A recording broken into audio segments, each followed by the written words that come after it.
Books on Tape presents The Inner Circle by T. Karagison Boyle.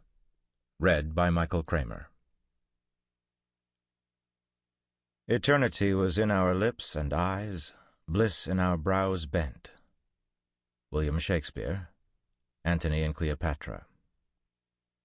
Some sort of non-penile stimulation of the female genitalia is almost universal among the lower mammals, where, however, the lack of prehensile hands places the burden of activity on the nose and mouth of the male.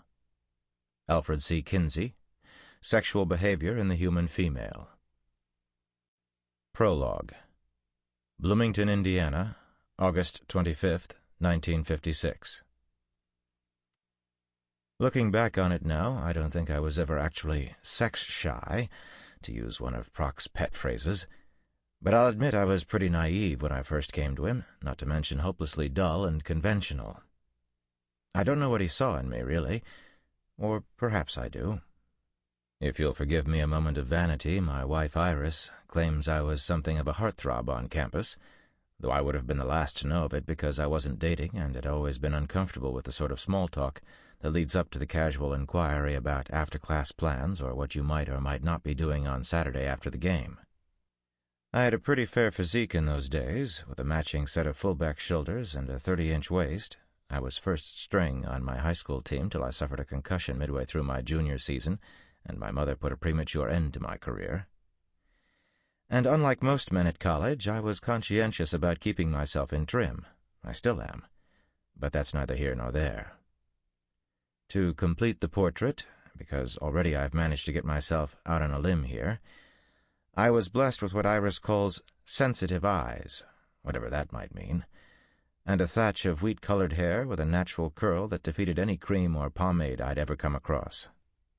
As for sex, I was eager but inexperienced, and shy in the usual way, unsure of myself, and just about as uninformed as anyone you could imagine. In fact, the first time I developed anything more than a theoretical grasp of what coitus involved, the mechanics of the act, that is, was during my senior year at IU in the fall of 1939, when I found myself sitting in a lecture hall jammed to the rafters with silent, dry-mouthed students of both sexes, as Proc's color slides played hugely across the screen. I was there at the instigation of a girl named Laura Feeney, one of the campus femme fatales, who never seemed to go anywhere without an arm looped through some letterman's. Laura had the reputation of being fast, though I can assure you I was never the beneficiary of her sexual largesse, if in fact the rumors were true. As I was later to learn, the most provocative-looking women often have the most repressed sex lives, and vice versa. I remember being distinctly flattered when she stopped me in the corridor one day during fall registration, took hold of my arm at the muscle, and pecked a kiss on my cheek. "Oh, hi, John," she breathed. "I was just thinking about you. How was your summer?" My summer had been spent back home in Michigan City, stocking shelves and bagging groceries, and if I had 5 minutes to myself, my mother had me pruning the trees, reshingling the roof, and pulling weeds in the vegetable garden. I was lonely, bored to tears, masturbating twice a day in my attic room that was like a sweatbox in a penal institution. My only relief derived from books. I came under the spell of John Donne and Andrew Marvell that summer, and I reread Sir Philip Sidney's Astrophel and Stella 3 times in preparation for an English literature course I was looking forward to in the fall.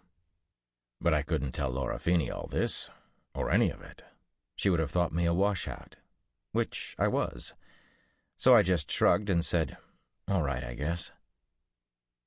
Voices reverberated in the stairwell, boomed in the corners, and fled all the way down the corridor to where the registration tables had been set up in the gymnasium. "Yeah," Laura said, and her smile went cold a moment. "I know how you feel. With me it was work, work, work. My father owns a lunch counter in Fort Wayne. Did you know that?" I didn't know. I shook my head and felt a whole shining loop of my hair fall loose, though I must have used half a bottle of Kramer oil on it. I was wearing one of the stiff new Aero shirts my grandmother had sent me from Chicago, and a Glen plaid tie I think I wore to class every day that year in the hope of making a good impression. My briefcase was in one hand, a stack of library books in the other. As I've said, the gift of small talk eluded me. I think I said something like, "Fort Wayne, huh?" In any event, it didn't matter what I said, because she let her turquoise eyes go wide. She was a redhead, or a strawberry blonde, actually, with skin so white you'd think it had never seen the sun. Gave my muscle a squeeze and lowered her voice. "Listen," she said, "I just wanted to know if you'd mind getting engaged to me." Her words hung there between us, closing out everything else. The chatter of the group of freshmen materializing suddenly from the men's room, the sound of an automobile horn out on the street. And I can only imagine the look I must have given her in response.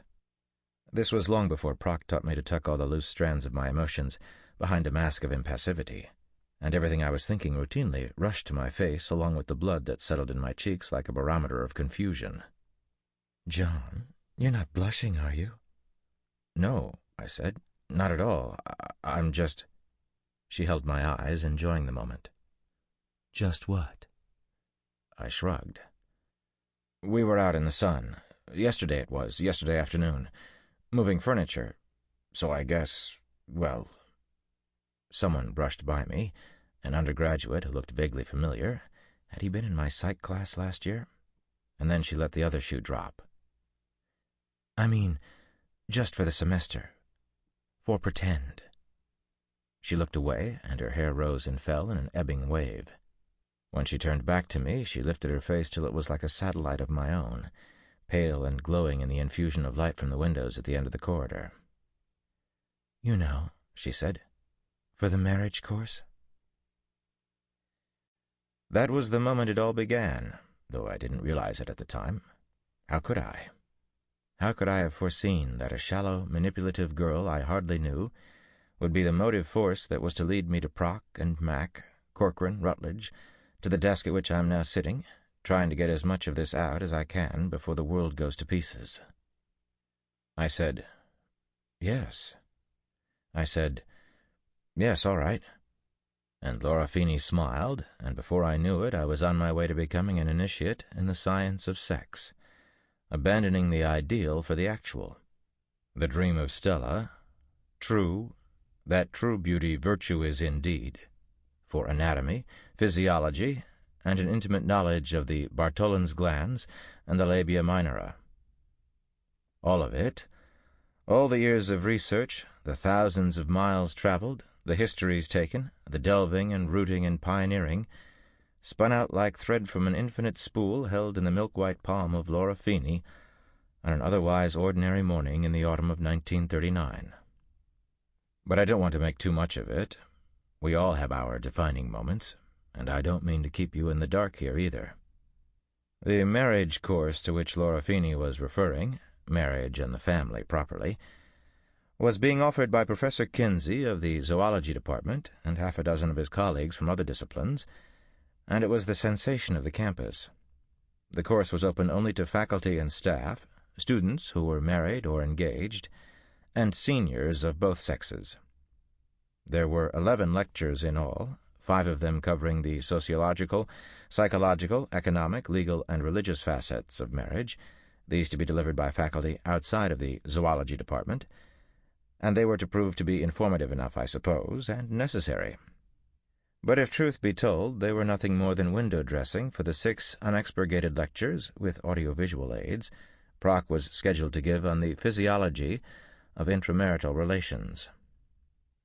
Word was out on campus, and I suspect there were any number of junior girls like Laura Feeney shopping at the Five and Dime for rhinestone rings, maybe even sophomores and freshmen, too. My guess is that Laura's lettermen were engaged to their fall sports, and by extension their coaches, and so she cast me in the role of prospective bridegroom. I didn't mind.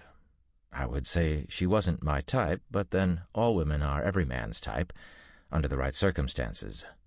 She was popular, she was pretty, and if for an hour or 2 a week people took her to be mine, so much the better. To this point, I'd been immersed in my studies. I made Dean's List 5 out of the first 6 semesters, and I barely knew any girls, either on campus or back home, and to have her there at my side as other couples strolled by and the late-blooming sun ladled syrup over the trees and the apparent world stood still for whole minutes at a time was like no feeling I'd ever had. Was it love? I don't know. It was certainly something, and it Sample complete. Ready to continue?